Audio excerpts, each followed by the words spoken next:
নমস্কার, Bandita and mother's ব্লগে সকলকে স্বাগত জানাই। চা নিয়ে বসে পড়েছি। প্রতিদিনের মতো দুদিন ভিডিও করতে পারিনি, গেছিলাম মামার বাড়ি, আর ওখান থেকে গেছিলাম দীক্ষা নিতে, ওই জন্যে। আর আশ্রমের ছবি করতে পারিনি, তুলতে পারিনি, প্রথম গেছি তো, যদি কেউ কিছু বলে ওই জন্যে ভয়েই করিনি। আমার দাদা বলছে কেন করলি না, দাদা মামা সবাই গেছিলাম। আমার ছোট দাদা গেছিলো, বড়দাদা গেছিলো, মামা গেছিলো, মা গেছিলো। কিন্তু মা বলছে যে বড়দাদা বলছে কেন ভিডিও করলো না। যে প্রথমবার গেছি তো যদি কিছু বলে, এই জন্য ভয়ই করি না। খুব ভালো। পরের বার যখন যাব তখন ভিডিও করব, গুরুদেবের নিয়ে অনুমতি নিয়েই করব। আর এই জন্মাষ্টমী আসছে, ওখানে বিরাট অনুষ্ঠান হয়। সব পুজোতেই বিরাট করে অনুষ্ঠান হয়, তবে সব অনুষ্ঠানেই পুজো হয়, কিন্তু দুর্গা পুজোর অনুষ্ঠানটা বড়, ওই জন্মাষ্টমীর অনুষ্ঠানটা বড় করে হয়। অনেক লোকজন আসে, 12-13 হাজার, তারও বেশি। এখন বলছে আরও বেশি হয়ে গেছে। আর সব বড় করে সেই সেট ফেট করছে। পরের বার গেলে ভিডিও করব। আর এই যে চা, মা চা করে এনেছে। যেখানে দীক্ষা নিতে গেছিলাম, অনেক ছোটবেলায় গেছিলাম, যখন হচ্ছে যে মামারা গেছিলো, একটা কোনো অনুষ্ঠানে গেছিলাম, মামার গুরুদেব যখন বেঁচে ছিল। আর তখন তো মাটির বা ঘর টর ছিল। এখন গিয়ে দেখি, তখন মনেও নেই, আমি অনেক ছোট তখন গেছি। আমার মা যায়নি, আমি 2 দাদার সঙ্গে মামার সঙ্গে গেছিলাম। তখন মাটির ছিল, আর এখন এত বড় আশ্রম হয়ে গেছে। আর খুব ভালো ব্যবহার ওখানে সবার। আমরা গেছি, আমাদের মানে এর সঙ্গে সঙ্গে মানে কি বলবো, মানুষের বাড়ি যেমন অতিথি আপ্যায়ন করে, সেরকম ঠিক আশ্রমে খুব ভালো ব্যবহার। আর খাওয়া দাওয়াও খুব ভালো হয়েছে। দীক্ষা নিলে সেদিন আশ্রমেই খেতে হয়, ওই জন্য মামাও বলেছিল, আমার মামা বলল যে আশ্রমে দীক্ষা নিলে সেদিন আশ্রমেই খেতে হয়। তাই আমি, ছোট দাদা, মা সবাই ওখানেই খাওয়া দাওয়া করেছি। এই যে মা আজকে রান্না করেছে ভাত, আর হচ্ছে কাতলা মাছ কালিয়া মতন করেছে।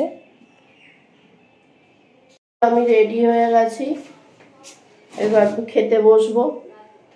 মা ওদিকে ওই লেবু বার করছে। কেটে রেখেছি আজকে,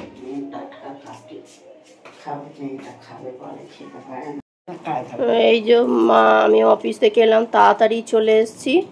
ঝমঝম করে বৃষ্টি হচ্ছে, ভিজতে ভিজতে এলাম। আর মা এই ফল কাটছে, পুরো ঝমঝম করে বৃষ্টি এসছে। মার ওষুধ কিনতে গেছি, সব ওষুধ পাইনি, আর ঝমঝম করে বৃষ্টি এলো। তাই ভাবছি এই ওষুধগুলো মানাই আনতে যাচ্ছে, পাবে কি পাবে না। কালকে নিয়ে আসবো আরো 2 রকম, পাইনি সব কটা, কি করব না, কালকে নিয়ে আসবো। ভিজে পুরো চান হয়ে গেছে, বৃষ্টি জোরে এসে তখন, তাই আমি ভাবছি।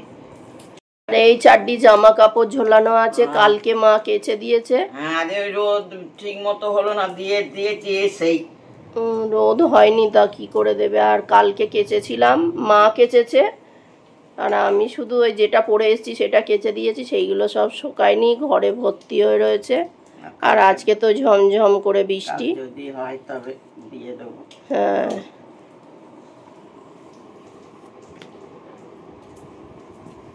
আর আলমারিটাও ভর্তি হয়ে রয়েছে, দেখি আলমারিটা গোছাতে পারি কি। যে সব রকম ফল কাটা হয়ে গেছে, পেয়ারা কেটেছে, শসা, লেবু।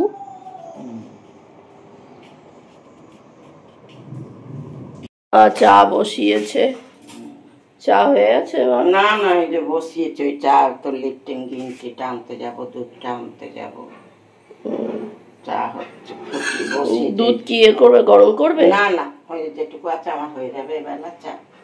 আচ্ছা, কালকে ফোটাবো অন্য বাটিটা ভিজিয়ে দেবো, দিলে ওকে একটুখানি দুধ আর দিয়ে দেবো, ওইটা করে দিয়ে দেবো খেতে। এই যে মা জল ভরছে। নিয়ে গেছো চায়ের পাতা? না না না, চা পাতা নিয়ে যাইনি, ওই জলটা ভুলে রাখি। দুটো দিয়েছি মুছে টুচে আর একবার করে দিলাম, ভুলেই গেছি তুলতে, জোরে বৃষ্টি হচ্ছে। আমি তো শুয়ে আছি চুপচাপ, নিয়ে যাবো সে আর ভুলে গেছি। সকাল রোদে দিয়ে সঙ্গে সঙ্গে তুলে দিতে বাইরে যদি চায়ের টি ব্যাগটা নিলাম। এই ঘুমোচ্ছিলাম, ঘুম পেয়ে গেছিল, এসে শুয়ে আলমারিটা গোছালাম।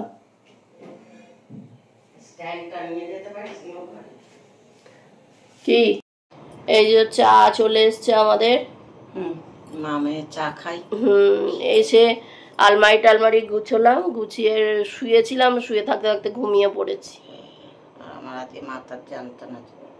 এই যে চা, ওয়েদার এত বাজে, কখন শরীর বৃষ্টিতে ভিজেছি না, পুরো জামা টামা সব ভিজে গেছে। তো চল চাটা খেয়ে নি। চা খাই চল। মাথা চান করে উঠে মাথা ফাতা আঁচড়াইনি, আর আমি ঠাকুরের জলটা দিয়ে নি, চুলটা ভিজেছিল শুকো গেলে তারপর আঁচড়াবো, তারপরে আঁচড়াবো। এই যে তরকারি গরম করব, নিয়ে যাচ্ছি।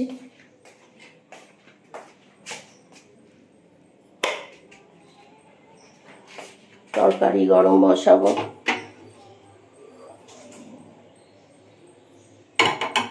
এত ঘুম পাচ্ছে, আসলে মামার বাড়ি গিয়ে দুদিন ঘুম হয়নি একদম, ওই জন্যই ঘুম পাচ্ছে বেশি।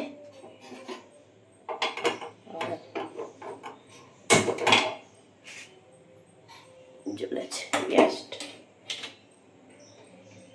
তরকারিটা গরম করে নি। মা আজকে কাতলা মাছের কালিয়াটা ভালোই করেছে, দারুণ হয়েছে খেতে। চলো তরকারিটা গরম করে নিয়ে এবার খেতে বসবো। দাঁড়িয়ে আছে, আগে থাকতে এসে দাঁড়িয়ে আছে, লেজ নাচছে।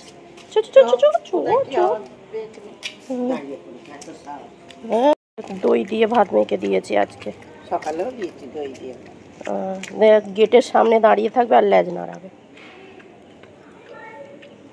বেশি পাতলা করে আজকে মেখে দিইনি,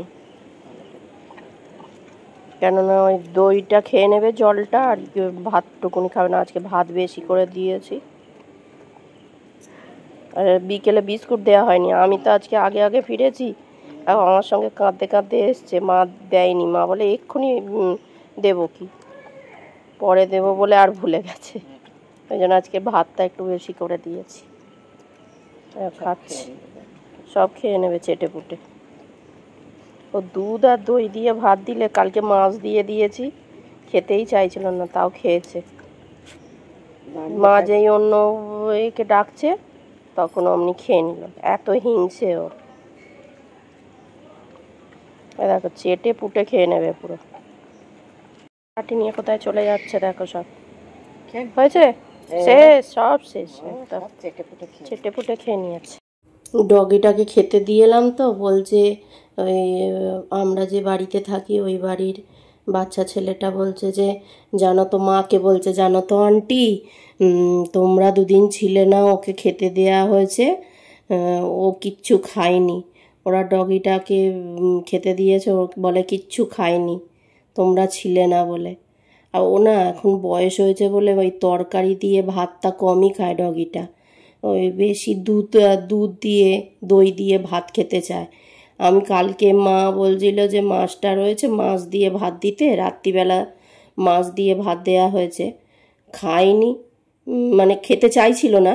এবার মা যেই অন্য ডগিকে ডাকতে গেছে তখন আবার খেয়ে নিয়েছে, আর দেখছে না খেয়ে উপায় নেই, তাহলে খেতেও পাবো না, ওই জন্যে খেয়ে নিয়েছে। আসলে অবলা জীব তো, খুব মায়া লাগে। আর আমারও ওই খাওয়া দাওয়া হয়ে গেল, ডগিটাকে খেতে দিয়ে সেই বাসন টাসন মেজে ফেললাম। মা শুয়ে টিভি দেখছে, আর বসে বসে টিভি দেখছি, আর ডগিটাকে খেতে দিয়ে এলাম। আমাদেরও ডিনার হয়ে গেছে, আর এই টিভি দেখবো, দেখতে দেখতে এডিটিং করব। তাহলে ভিডিওটা আজকে এখানেই শেষ করছি। তোমরা সবাই সুস্থ থেকো, ভালো থেকো, সাবধানে থেকো, আর ভিডিওটা যদি ভালো লেগে থাকে তাহলে লাইক করো, কমেন্ট করো, সাবস্ক্রাইব করো। দেখা হচ্ছে নতুন একটি ব্লগে।